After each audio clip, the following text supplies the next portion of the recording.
کو جب تک ان کے اندر بیداری نہیں ہوگی تب تک یہ معاشرہ جو ہے ہرگز نہیں سدھر سکتا۔ اللہ کے رسول صلی اللہ علیہ وسلم کے زمانے میں جب آپ ہجرت سے پہلے مکہ رہ رہے تھے تو آپ نے مدینہ کے اندر دعوت و تبلیغ کا کام شروع کیا۔ آپ نے ہجرت نہیں کی تھی لیکن مدینہ کے اندر آپ نے دعوت و تبلیغ کا کام ایک صحابی رسول کے ذریعے سے شروع کرا دیا تھا۔ وہ صحابی رسول حضرت مصعب بن عمیر رضی اللہ تعالیٰ عنہ وہ ایک نوجوان صحابی رسول تھے۔ انہوں نے مدینہ کے اندر ہجرت سے قبل ہی، جبکہ اللہ کے رسول کے پاس بہت سے صحابہ کرام، سینئر صحابہ کرام موجود تھے، لیکن آپ نے ایک نوجوان کو چن کر مدینہ میں دعوت و تبلیغ کے لیے بھیجا کہ وہ وہاں جا کر لوگوں کو دین کی باتیں بتائیں۔ آج انسان اللہ رب العالمین سے بہت دور ہے۔ بندے اور اللہ کے درمیان جو ہے خوف خدا جو ہونی چاہیے وہ بالکل ہم سے ختم ہو چکی ہے۔ انسان کے دلوں سے امن و شانتی ایک دم نکل چکا ہے، سکون کی نیند ہرگز نہیں سو رہا گھروں میں۔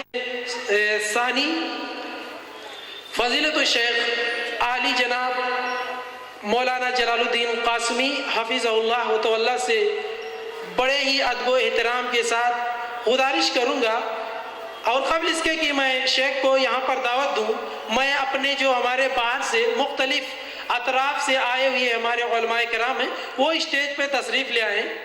جو بھی ہمارے معزز علماء کرام کرسیوں پر نیچے بیٹھے ہوئے ہیں وہ اسٹیج پر تشریف لے آئیں۔ حفظہ اللہ ایک ایسی شخصیت ہے جو قرآن و حدیث سے مدلل تقریریں کرتے ہیں۔ آپ کی تقریریں ہندوستان کے اکثر و بیشتر صوبوں میں اکثر و بیشتر، اور بلکہ یہ کہیے کہ مسلسل ہوتے رہتے ہیں۔ آپ کا جو عنوان آج ہے وہ ہے محبت رسول صلی اللہ علیہ وسلم۔ میں اگر شیخ کو یہ کہیں کہ آپ یہاں پر محتاج تعارف بالکل نہیں ہیں، میں اب دعوت دیتا ہوں اس شعر کے ساتھ کہ شیخ کیا ہیں یہاں پر؟ میں اپنے گھر میں آیا ہوں مگر انداز تو دیکھو، میں اپنے گھر میں آیا ہوں مگر انداز تو دیکھو، میں اپنے گھر میں بھی مانند مہمان بن کے آیا ہوں۔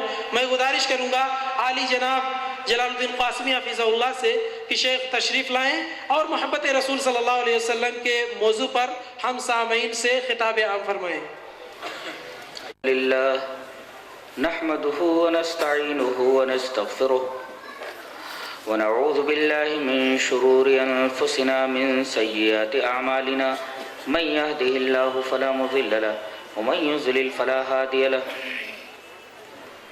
واشهد ان لا اله الا الله وحده لا شريك له واشهد ان محمدا عبده ورسوله يا ايها الذين امنوا اتقوا الله حق تقاته ولا تموتن الا وانتم مسلمون يا أيها الناس اتقوا ربكم الذي خلقكم من نفس واحدة وخلق منها زوجها وبث منهما رجالا كثيرا ونساء واتقوا الله الذي تساءلون به والأرحام إن الله كان عليكم رقيبا يا أيها الذين آمنوا اتقوا الله وقولوا قولا سديدا يصلح لكم أعمالكم ويغفر لكم ذنوبكم ومن يطع الله ورسوله فقد فاز فوزا عظيما أما بعد فإن خير الحديث كتاب الله وخير الهدي هدي محمد صلى الله عليه وسلم والشر الأمور محدثاتها وكل محدثة بدعة وكل بدعة ضلالة الضلالة في النار أعوذ بالله من الشيطان الرجيم بسم الله الرحمن الرحيم قل إن كان آباؤكم وأبناؤكم وإخوانكم وأزواجكم وعشيرتكم وأموال اقترفتموها وتجارة تخشون كسادها ومساكن ترضونها أحب إليكم من الله ورسوله وجهاد في سبيله فتربصوا حتى يأتي الله بأمره والله لا يهدي القوم الفاسقين۔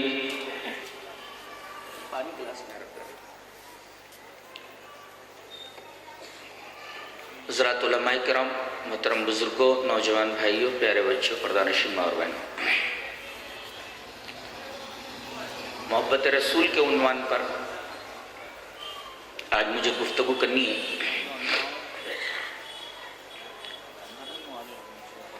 آئیے پہلے محبت کا معنی سمجھ لیتے ہیں. محبت کہتے کس کو؟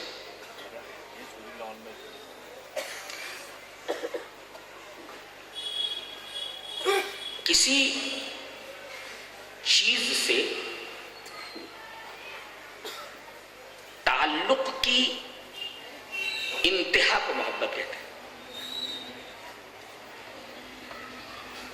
کسی شے سے، کسی شخص سے، کسی چیز سے تعلق ایسا ہو کہ اس کے بعد تعلق کی کوئی ڈگری باقی نہ رہے، تعلق کی انتہا ہو جائے، اسے محبت کہتے ہیں. بالفاظ دیگر کسی چیز سے تعلق، ربط کی انتہا کا نام محبت ہے. اور یہی یہ نقطہ ملحوظ رکھا جائے کہ جب کسی سے اس طریقے کا تعلق پیدا ہو جاتا ہے تو محبوب کا نفع محبت کرنے والے کا نفع بن جاتا ہے، اور محبوب کا نقصان محبت کرنے والے کا نقصان بن جاتا ہے. صحابہ کرام رضوان اللہ تعالی علیہ مجمعین کی ایک نمایاں خصوصیت، ایک آؤٹ اسٹینڈنگ ایٹریبیوٹ، ایک ابھری ہوئی جو صفت ہے قرآن حکیم نے بیان کی ہے، وہ یہ حبب الیکم الایمان. صحابہ کرام کو ایمان سے لو ہو گیا تھا. دیکھ رہے ہو؟ صحابہ کرام کو ایمان سے محبت ہو گئی تھی. اور جب محبت نام ہے تعلق کی انتہا کا، اور جب اس طریقے کا تعلق کسی سے ہو جائے تو محبوب کا نفع محبت کرنے والے کا نفع، محبوب کا نقصان محبت کرنے والے کا نقصان بن جائے. تو صحابہ کرام کو اگر ایمان سے محبت ہو گئی تھی تو یہ لازمی نتیجہ تھا کہ ایمان کا نقصان صحابہ کرام کا نقصان اور ایمان کا نفع صحابہ کرام کا نفع بن جاتا. گھر چھوڑ دیا ہے، ایمان چھوڑنا گوارا نہیں کیا. بیٹوں کو کٹوانا گوارا کر لیا، ایمان چھوڑنا گوارا نہیں کیا. اس لیے کہ ایمان سے محبت ہو گئی تھی، اور محبت نام ہے تعلق کی انتہا. ایمان کو کیسے چھوڑ سکتے تھے؟ یہ صحابہ کرام کی سب سے نمایاں خصوصیت ہے، نمایاں صفت ہے جو قرآن حکیم نے بیان کی. تو محبت کی تعریف معلوم ہوئی تھی، ڈیفینیشن کا لچھن معلوم ہوا.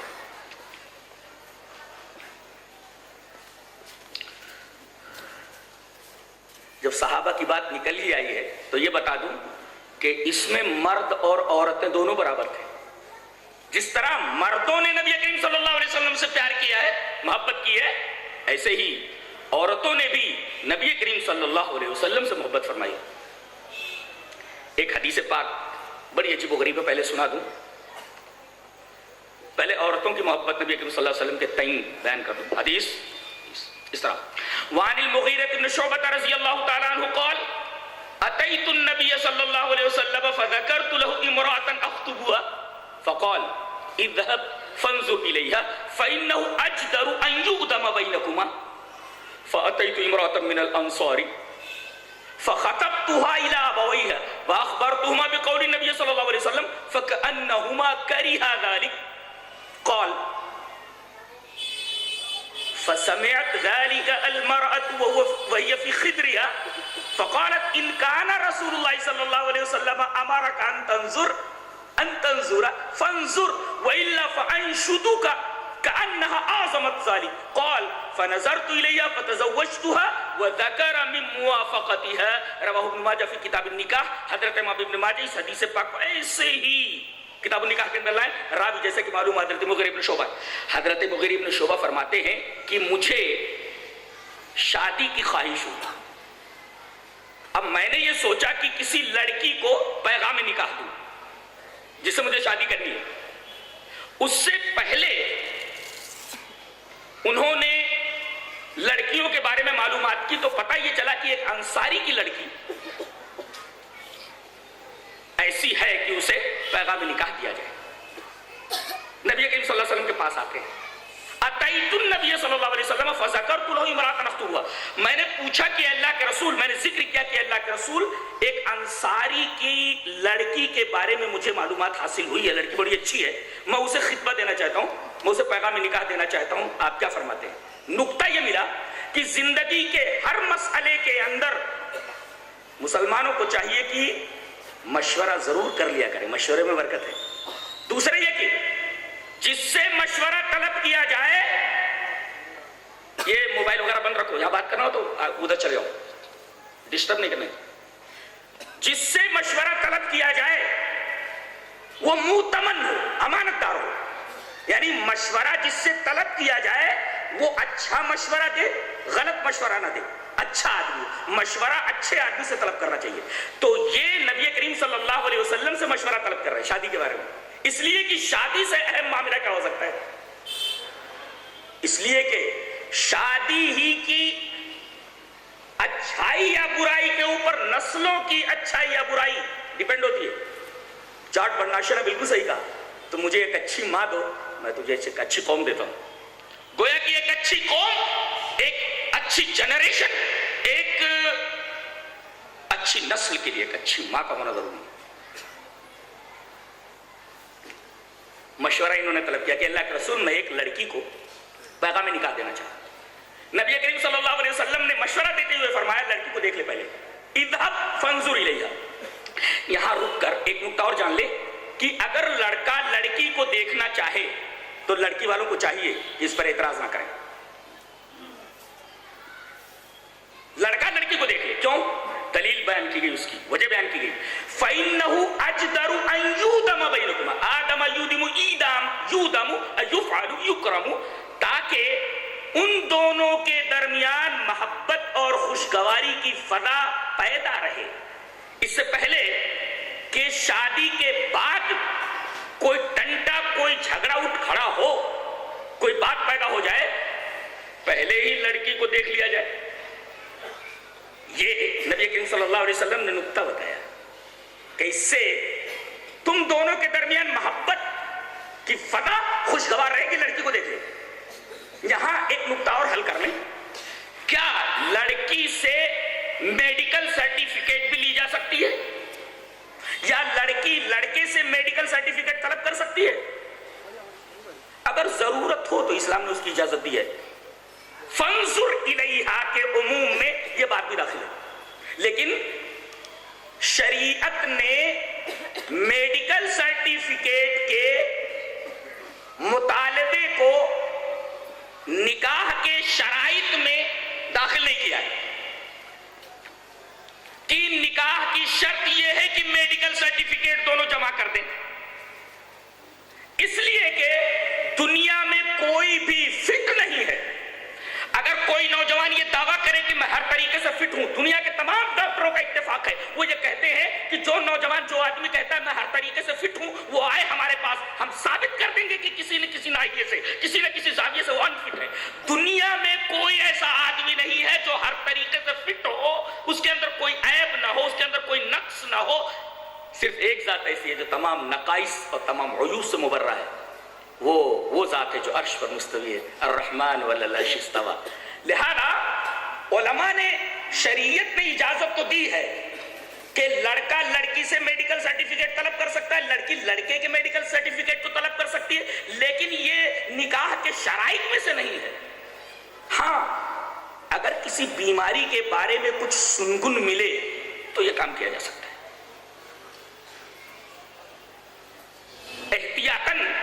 احتیاطی تدابیر کے طور پر یا احتیاطی تدبیر کے طور پر میڈیکل سرٹیفکیٹ طلب کی جا سکتی ہے۔ آپ نے فرمایا جا کر اس کو دیکھ لیں۔